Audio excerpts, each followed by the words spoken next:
Bom dia, meus irmãos. Tudo na paz. Espero que estejam todos bem.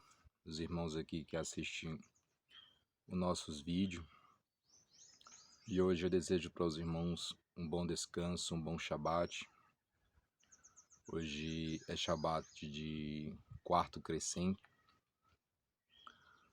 E hoje a lua está 100% quarto crescente, não é isso? E hoje a gente vai fazer um pequeno vídeo para os irmãos, falando sobre a questão dos escândalos, né? Sobre as coisas do nosso Pai, porque esses escândalos não é novidade, né? Isso aí já vem há muitos anos, com esses escândalos dentro da palavra do nosso Pai, porque assim, uns acreditam no Novo Testamento, outros discordam do Velho Testamento, outros acreditam só no Velho Testamento e desprezam o Novo, e fica aquela loucura, né? Mas é assim, o novo testifica do velho e o velho testifica do novo. É como o vinho. O vinho, ele é bom de todas as formas. Assim que se faz, ou envelhecido, para todas as ocasiões ele é bom. Tanto faz ser um vinho novo, como ser um vinho velho. É como um homem que tem sabedoria, né? Do seu coração ele tira coisas novas e tira coisas velhas. Quem tem sabedoria é assim, mas quem não é sábio só acredita no novo, ou então só acredita no velho, entendeu? Mas o sábio não, ele tira coisa do seu coração, coisas novas e coisas velhas. Por quê? Porque é sábio. O que é velho, ele está sempre reformando e tirando coisas novas, entendeu? E de coisas novas, está sempre aprendendo e se renovando também a cada dia. Então hoje eu trouxe aqui um texto para nós que é Lucas 17, que fala sobre essas questões de escândalos, né?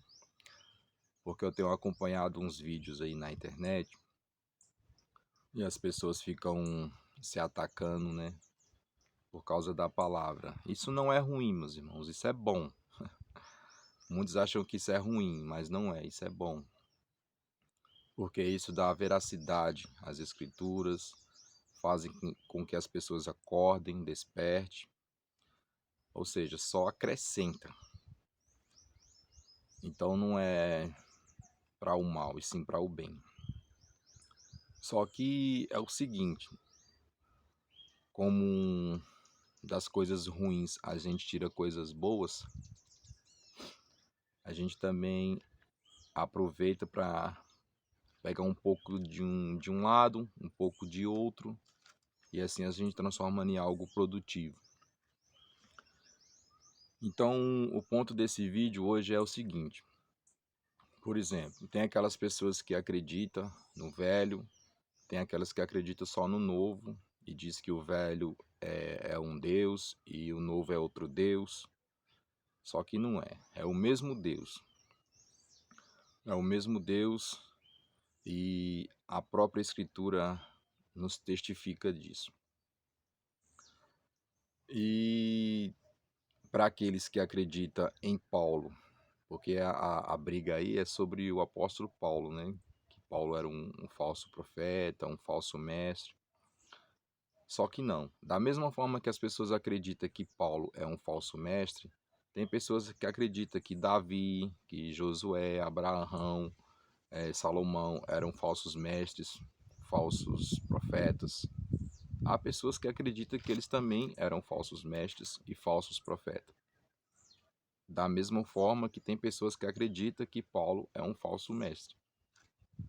Já tem outros que acreditam em Paulo e não acreditam nos outros. Ou seja, está incompleto. Essas pessoas são incompletas, porque acreditam em um e não acreditam no outro. Então vamos ler aqui, ó. Lucas 17, ó. E disse aos discípulos, né? É impossível. Estou lendo naquela minha Bíbliazinha velha, meus irmãos. Ó. E disse aos discípulos, é impossível que não venha escândalos, né? Mas ai daquele por quem vierem, né? Melhor lhe fora que lhe pusesse ao pescoço uma mó de atofona e fosse lançado ao mar, do que fazer tropeçar um destes pequeninos. Olhai por vós mesmos, ó. E se teu irmão pecar contra ti, ó, repreende-o. E se ele se arrepender, perdoa-lhe. Ou seja, a gente tem que perdoar aqueles que se arrependem. Mas tem uns que ensinam que, você me machucou, você me feriu, você já está perdoado. Não é assim. Aquele que não se arrepende continua no erro, continua no pecado. E se pecar contra ti, ó, 7 vezes no dia, ó, e 7 vezes no dia vier ter contigo, dizendo, arrependo-me, perdoa-lhe. Se vier, tá? Se vier te pedir perdão, então perdoa, porque você é capaz de perdoar. Mas se não vem, como que você vai perdoar alguém que não se arrepende? Porque o perdão é para quem se arrepende. E para isso a pessoa tem que chegar até você e falar contigo. A Escritura está clara sobre isso. Do começo ao fim está claro sobre isso. Disseram então os apóstolos ao Senhor, né? Acrescenta-nos a fé. E disse o Senhor, o Messias, né?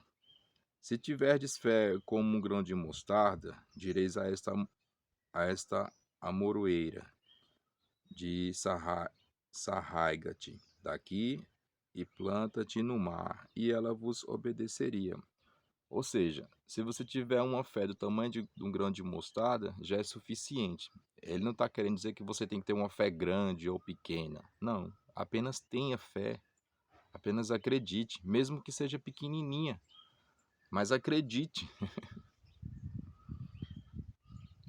E qual de vós terá um servo a lavrar ou apacentar o gado, a quem voltando ele do campo, diga, chega-te, assenta-te à mesa, e não lhe diga antes, prepara-me a ceia, e siga-te, e sinja-te e serve-me, até que tenha comido e bebido, depois comerás e beberás tu. Porventura dá graças ao tal servo? Não, por quê? Porque ele é servo, ele tem que fazer o que o Senhor pediu, porque fez o que lhe foi mandado. Creio que não, creio que não. Assim também vós, quando fizerdes tudo o que vos for mandado, dizeis, somos servos inúteis, porque fizemos somente o que deveríamos fazer. Ou seja, por aí, meus irmãos, está cheio desses servos, entre aspas. Ou seja, que só faz o que pede. Ele não tem aquela vontade própria de agir por si mesmo. Não, meu Senhor pediu que eu fizesse tal coisa, mas eu vou fazer um pouco mais por ele. Entendeu? Então esses que só faz o que o seu Senhor pede, esses são servos inúteis. Entendeu? Porque o Senhor, o mestre aqui, ele sempre quer que você faça algo mais. Você está entendendo? É igual as parábolas que ele fala. Se pedirem para você caminhar 1 milha, caminha 2. Entendeu? Porque assim você está agradando ao seu Senhor. Quando você só faz o que pede, você não está agradando a ninguém, porque você está fazendo apenas a sua obrigação. Você é remunerado só por aquilo ali. Agora, se tu faz algo a mais, algo além, aí o teu Senhor se agrada. Então, ele te compensará por isso. Ele está dizendo assim, que quando a gente nos doa por conta própria a serviço do nosso Pai, nosso galardão é certo. Entendeu? E sobre essa questão do escândalo, meus irmãos, Eu quero falar nesse vídeo aqui para esses irmãos que acreditam em Paulo e não acreditam em Davi, em Salomão, nesses outros profetas do passado. Vocês estão errados. Por quê? Porque tanto os do Velho Testamento como do Novo são todos justificados pela fé, entendeu? E esses do passado, Abraão, Moisés, Davi, todos eles foram justificados pela fé, porque ninguém é justificado por obra alguma. Porque se você for justificado por obras, então você se gloria nisso. Eu fui melhor do que você, eu sou mais capaz do que você. Por isso que a nossa recompensa vem mediante a nossa fé. Então vou ler só mais um pedacinho aqui, ó, do versículo 11 até o 19, para os irmãos entenderem que tudo é por fé, tanto do Novo Testamento como do Velho Testamento, a gente é justificado pela nossa fé. A cura de 10 leprosos, ó. E aconteceu que, indo ele a Jerusalém, passou pelo meio de Samaria e da Galiléia. E entrando numa certa aldeia, saíram-lhe ao encontro 10 homens leprosos, os quais pararam de longe. E levantaram a voz, dizendo: Messias, mestre, tem misericórdia de nós. E ele, vendo-os, disse-lhes: Ide e mostrai-vos ao sacerdote. Veja, o mestre não curou eles, entendeu? Ele não curou aqueles homens, ele apenas testou a fé deles, que é onde as pessoas não conseguem entender que o nosso Pai, todos os dias, ele coloca nós sobre testes, e todos os dias nós somos reprovados, entendeu? Por isso que as coisas não acontecem em nossa vida, porque todos os dias a gente passa por testes e somos reprovados. Então aquilo que a gente almeja não chega, não é porque o Pai não quer nos dar, é porque nós somos reprovados, entendeu? Ó, e ele vendo-os disse-lhes: Ide, ó. Ou seja, você chega até o mestre pedindo uma cura, pedindo para ser salvo de algum problema, e o mestre manda você embora. E aí, esse homem é mau porque fez isso? Você pode curar. Com certeza os discípulos olhou assim e falou assim: Ô mestre, mas você não pode curar porque você não vai curar eles. Teste, entendeu? O Messias estava testando eles. Por quê? Porque o Espírito do Pai estava sobre ele e era aquilo que o Pai queria. Testar o coração deles, testar a fé daquelas pessoas. Só que os leigos, que não têm espiritualidade, não tá em comunhão com o Pai, eles não entendem. É o caso dessas pessoas aí que tá agora dizendo que Paulo é um falso profeta. E no caso também de outras pessoas que falam que Davi e os outros profetas do passado também são falsos profetas. Não. Essas pessoas pensam igualmente. Por quê? Porque elas lêem lá na letra e julgam aquela pessoa por aquilo que está lendo. Elas não conseguem ver a espiritualidade e o proceder e as maravilhas do Pai sobre aquilo ali. Elas não conseguem ver. E ele vos vendo-os, disse-lhes: Ide e mostrai-vos aos sacerdotes. Ó. E aconteceu que, indo eles, ficaram limpos. Ou seja, eles obedeceram e creram. Não, se o mestre está mandando a gente ir, então vamos, que ele sabe o que está fazendo. E ficaram limpos, ó. E um deles, vendo que estava são, voltou, glorificando a Deus em alta voz, ó. E caiu-se aos seus pés, com o rosto em terra, dando-lhe graças, e este era samaritano. E respondendo-lhe, o Messias disse: Não foram 10 os limpos? Ou seja, aqui se encaixa perfeitamente na parábola lá do trabalhador, né? Ou seja, ele deu uma ordem, vão, né?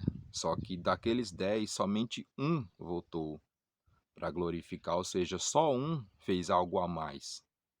Os outros 9 eram servos inúteis. E onde estão os 9? Ele perguntou. Não houve quem voltasse para dar glória que Deus senão a Deus, senão este estrangeiro? Não houve quem voltasse para dar glória a Deus, senão este estrangeiro. Ó. E disse-lhe: levanta-te e vai, a tua fé te salvou. Ou seja, a fé daquele homem foi quem salvou ele, o mestre não curou ele. Você está entendendo? Por obediência, por ter obedecido o mestre, vai, mostra-te aos sacerdotes, que tu serás curado. Ele não precisou nem falar, vai, mostra-te aos sacerdotes. O homem, por ser um bom servo e obediente, obedeceu a voz e foi obediente.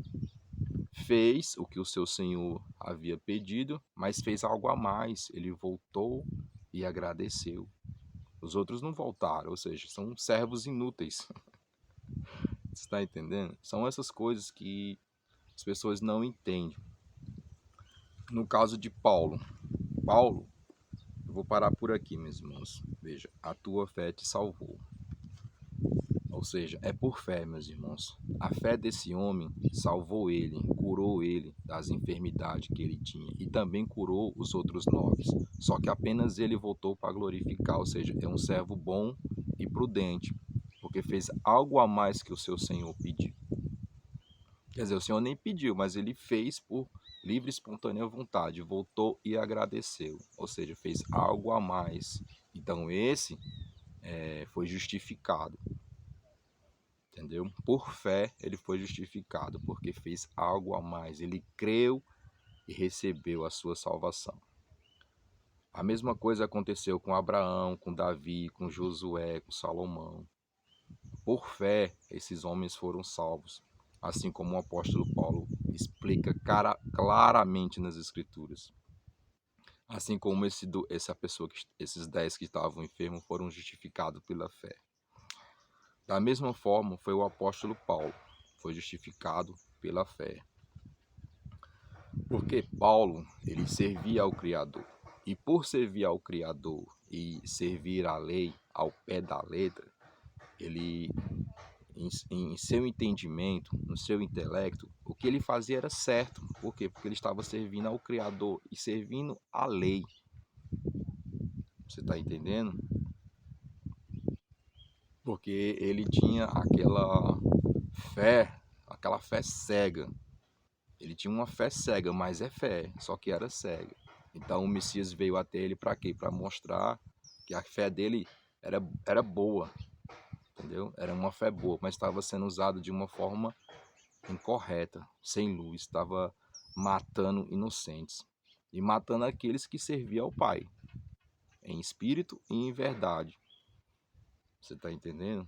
Então Paulo, sim, ele é um discípulo e é um apóstolo do Messias. E da mesma forma que Paulo foi justificado pela fé dele, porque o Messias diz, a partir de hoje, Paulo, tu vai aprender a me servir de verdade, em espírito e em verdade. Você está entendendo? Porque Paulo era um sacerdote do templo, entendeu? E ele fazia aquelas coisas, é como o Messias fala, eles fazem isso por pensarem que estão servindo a Deus, por estarem agradando ao Pai. Consegue entender? Não era porque Paulo era um mau servo, não. Entendeu? Ele fazia aquelas coisas por pensar que está agradando a Deus. Mas o mestre veio até a eles e mostrou como é que se agrada ao Pai. É por fé. Entendeu? Não é por aquelas obras que ele fazia. E sim por fé. Porque chegará um tempo que a gente vai adorar o Pai em espírito e em verdade. E o tempo já tinha chegado, que era aquele tempo ali. Então, Paulo aprendeu e foi levar a mensagem do reino aos gentios e a todas as nações onde ele passou. E foi um dos maiores apóstolos do Messias. Foi o mais sofredor, foi o que mais sofreu, e ele deu testemunho do Messias, deu testemunho dos patriarcas, deu testemunho de todos. E ele nos ensinou claramente que todos eles foram salvos por meio à fé, por crer, e não por obras. E pelas obras deles, eles testificaram suas fé. Porque uma pessoa que tem fé, mas não tem obra alguma, sua fé é morta, como a palavra ensina. Então, Abraão, Davi, Josué, Salomão, todos eles foram testificados por suas obras e foram salvos por mediante a fé. Assim como Paulo também, que foi um grande assassino, né, de servos do Pai, e por isso teve que sofrer tanto para poder não se gloriar pelas coisas que fazia, mas sim se sentia um mau servo, né? Que é como eu acabei de ler. Contudo, façamos o que o Pai pede. E quando fizermos tudo aquilo que o Pai pediu, ainda temos que nos se sentir servos inúteis, porque não conseguimos fazer nada a mais. Entendeu? Ou seja, aqueles que conseguem fazer um pouco a mais, esses agrada mais ainda o Pai. E é isso aí, meus irmãos. Tenham um bom Shabat, tenham um bom descanso. Espero que os irmãos tenham compreendido que tanto o apóstolo Paulo como os outros patriarcas do Velho Testamento, todos eles foram justificados pela fé. E Paulo, da mesma forma. Paulo errou, Salomão errou, Davi errou, todos erraram, mas todos também têm algo em comum. Foram justificados pela fé. Entendeu? Agora, se você despreza Davi, Salomão, os outros patriarcas, Abraão, então você também tem que desprezar Paulo. Para ser justo, para bater o martelo e agir como um juiz, que quando vocês fazem isso, vocês estão agindo como um juiz, escolhendo um e desprezando o outro. E o Pai não faz isso. Nem com Davi, nem com Salomão, nem com o apóstolo Paulo. O Pai não faz nada disso. Quem faz são vocês. Entendeu? Então, para desprezar Davi, Salomão e os outros patriarcas, também tem que desprezar Paulo. E se você não despreza Davi nem Salomão, também não despreze Paulo. Entendeu? Estou aqui só para mostrar isso, meus irmãos. E fiquem na paz. E bom descanso a todos. Valeu.